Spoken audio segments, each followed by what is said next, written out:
মাত্র আধা কাপ আটা দিয়ে এমন মজার নাস্তা বা পিঠা যা মুখে দিলেই মিলিয়ে যাবে আর অল্প খেলে মন ভরবে না, তাই একটু বেশি বানাতে হবে। হ্যালো এভরিওয়ান, আসসালামু আলাইকুম, welcome back to my channel. আজকে আমি আপনাদের জন্য নিয়ে এসেছি মাত্র আধা কাপ আটা দিয়ে তৈরি মজার তুলতুলে নাস্তা বা পিঠা।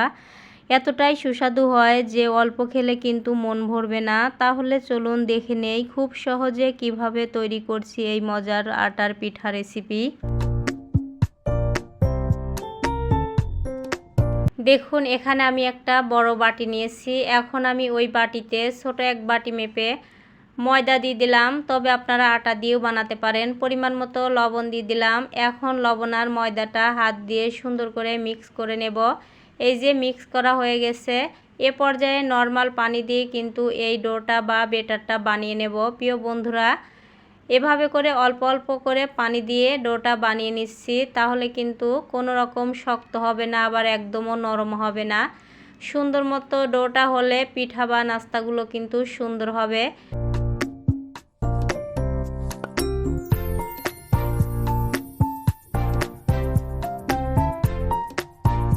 এই যে এভাবে করে কিন্তু ডোটা বানানো হয়ে গেছে। এখন কিন্তু এই ডোটা আমি 5 মিনিটের মতো রেস্টে রেখে দেব। প্রিয় বন্ধুরা, এই যে দেখতে পাচ্ছেন একটা প্লেট দিয়ে 5 মিনিটের মতো রেস্টে রেখে দিয়েছিলাম। 5 মিনিট পরে আপনাদেরকে দেখাচ্ছি এই ডোটা কিন্তু অনেকটাই সফট হয়ে গেছে। এ পর্যায়ে ডোটা থেকে আমি সুন্দর করে পিঠা বা নাস্তাগুলো বানিয়ে নেব। এভাবে করে লেচি কেটে নিচ্ছি। লেচি কেটে নিলে কিন্তু ছোট ছোট নাস্তাগুলো হবে, দেখতেও ভালো লাগবে, পিঠাগুলো কিন্তু খেতেও অনেকটাই মজা হবে।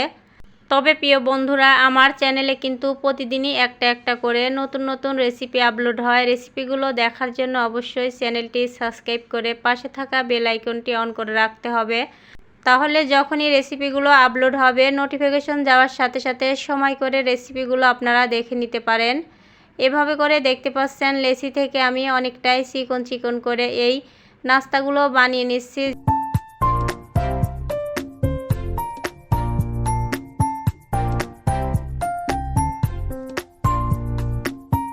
যেভাবে করে আমরা সুই পিঠা বা সুশি পিঠা, সিমাই পিঠা বলে থাকি, ওই পিঠার লেচি বানিয়ে নেই। এভাবে করে কিন্তু এই পিঠাগুলো বানানো একদমই সহজ, অল্প উপকরণে এত মজার নাস্তা হলে তাহলে দেরি কেন। প্রিয় বন্ধুরা, অবশ্যই আপনারা এভাবে করে শুধুমাত্র ময়দা বা আটা দিয়ে মজার একটা নাস্তা বা পিঠা বিকেলের জন্য রাখতে পারেন। মাশাআল্লাহ, বাচ্চারা কিন্তু অনেকটাই পছন্দ করবে, আবার বড়দেরও কিন্তু অনেকটাই পছন্দ হবে।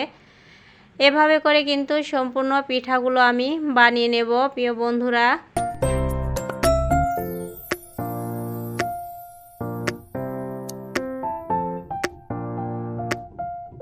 তবে আমার ভিডিওটি দেখতে দেখতে ছোট্ট একটা লাইক দিতে যারা এ পর্যায়ে এসেও ভুলে গেছেন, প্রিয় বন্ধুরা অবশ্যই ছোট্ট একটা লাইক দিয়ে ভিডিওটা প্রথম থেকে শেষ পর্যন্ত ফুল কন্টিনিউ করে দিবেন। তা না হলে কিন্তু অনেকটাই বুঝতে পারবেন না রেসিপিটা কিভাবে করলাম, এত মজার রেসিপি। এই যে দেখুন কথা বলতে বলতে কিন্তু সম্পূর্ণই পিঠা বা নাস্তাগুলো বানানো হয়ে গেছে। এখানে আমি প্লেটেও অনেকগুলা বানিয়ে নিয়েছি। এখন আমি পিঠাগুলো আপনাদেরকে রান্না করে দেখাবো। তবে এই পিঠাগুলো বানানোর পর একটু আলাদা আলাদা করে রাখবেন, তা না হলে কিন্তু একটার গায়ে আর একটা লেগে যায়। আমি কিন্তু অনেকটাই আলাদা করে রেখে দিয়েছিলাম। এ পর্যায়ে চুলার উপর চলে এসেছি। আগের থেকে আমি পরিমাণ মতো পানি বসায় দিয়েছি। দিয়ে দিলাম দারচিনি, এলাচ, লবঙ্গ, পরিমাণ মতো লবণ। এখন আমি সুন্দর করে নাড়াচাড়া করে লবণটা গলায় নিচ্ছি। প্রিয় বন্ধুরা, আপনারা অবশ্যই বেশি করে বানাবেন, তা না হলে কিন্তু বাচ্চারা বেশি বেশি চাইবে, দিতে পারবেন না। এখন পানিটা কিন্তু ফোটা শুরু করছে। যখনই পানিটা ভালো করে ফুটে গেছে তখনই কিন্তু আমি এই পিঠাগুলো দিয়ে দিচ্ছি। আর পিঠাগুলো কিন্তু অবশ্যই ফুটন্ত পানিতে দিতে হবে, তা না হলে পিঠাগুলো গলে যাবে।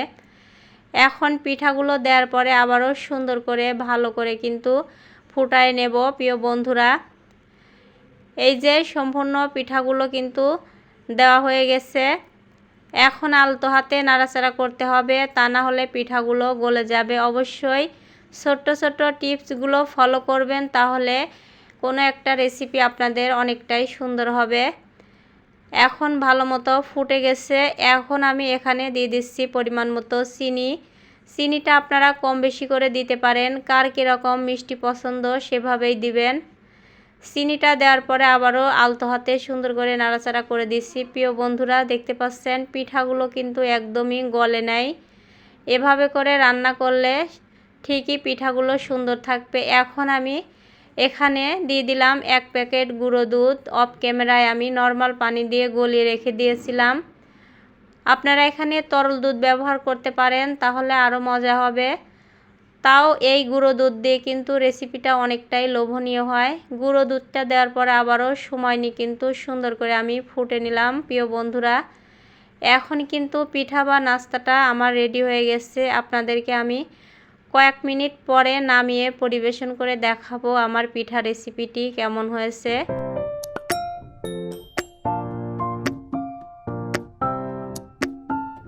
এই যে দেখুন প্রিয় বন্ধুরা নামিয়ে নিয়েছি। শুধুমাত্র ঘরে থাকা 1 কাপ আটা বা ময়দা দিয়ে লোভনীয় স্বাদের একটা নাস্তা বা পিঠা হয়ে গেল।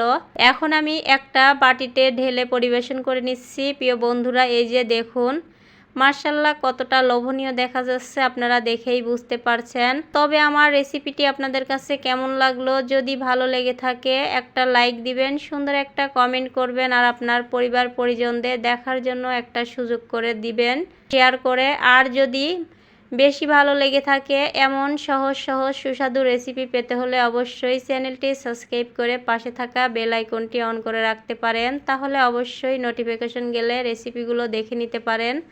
তবে আজকের মতো রেসিপিটা এখানেই শেষ করছি। অন্য কোনো দিন অন্য কোনো নতুন রেসিপির সঙ্গে দেখা হবে। ততক্ষণে সবাই ভালো থাকবেন, সুস্থ থাকবেন। আল্লাহ হাফেজ। ধন্যবাদ সবাইকে। আসসালামু আলাইকুম।